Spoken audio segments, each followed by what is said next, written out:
am Doomsvince. This is day 108 of Spawn Year.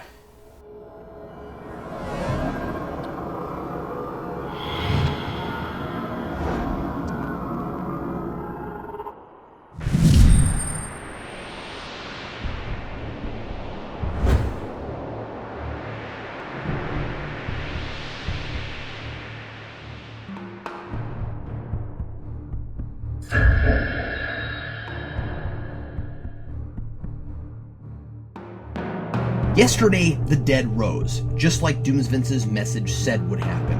It looked like some twisted, deformed version of Doomsvince. After it dug its way out of its grave, it immediately came after me, as if programmed to. When I read that riddle, all I could think about was the jacket, but I'm in a graveyard. I thought that was just for atmosphere. This whole experience has been so surreal, it never even dawned on me that there might be people buried here. The reanimated corpse was terrifying, with that vacant expression and the way it just flailed its arms around. I've never been in a fight with Vince or Doomsvince. They're stocky and a whole lot thicker than me. It was intimidating, to say the least. And this was not a contingency I was prepared for. I fought it off as best I could, but it kept me on the ground, so I started reaching for things I could use as weapons. First the flashlight, which helped me knock him back just long enough to grab the knife. I stabbed it repeatedly before it finally went down, and as difficult as it was, I recognized immediately that I had incapacitated it far too easily. I reached down to inspect it, thought it was odd that it had a name tag. But then I read it in horror. Vince 1.2. This wasn't merely another attempt at destroying what I need to survive here, or a mind game to trick me into succumbing and welcoming an eternity in Doomsvince's hell. It was a message about a decision I made years ago. I suppose Doomsvince could be lying about it. It could be another ruse to make me feel guilty, distract me from my work. Even if it is true, that would be a nice bonus for Doomsvince. Vince 1.2.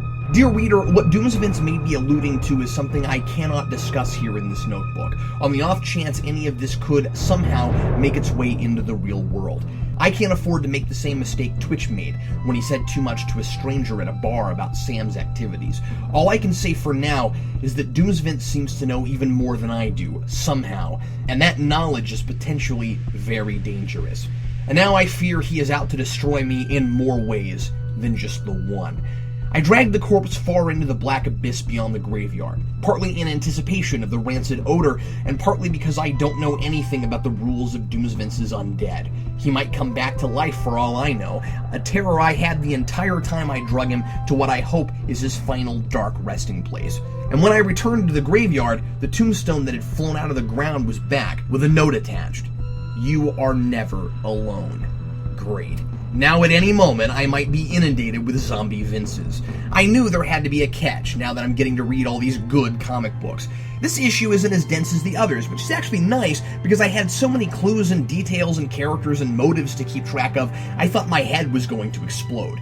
The biggest difference between this and the main Spawn title is that while they both want to be mystery stories and the reader has a lot to do in each, the challenge here is to make deductions and draw conclusions based on a tight, cohesive, and consistent grouping of facts. Accepting what happens is easy, but figuring out why things happen is the hard part, and hopefully the rewarding part, or at least that's clearly Bendis' goal.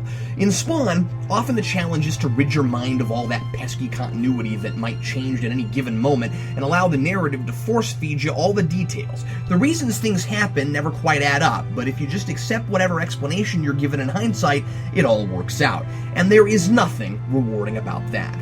This issue has a lot of heart. Sam and Twitch are each wrestling their demons, and Sam, in particular, has a vivid and poignant dream at the bar about fighting the mysterious man in the white coat alone.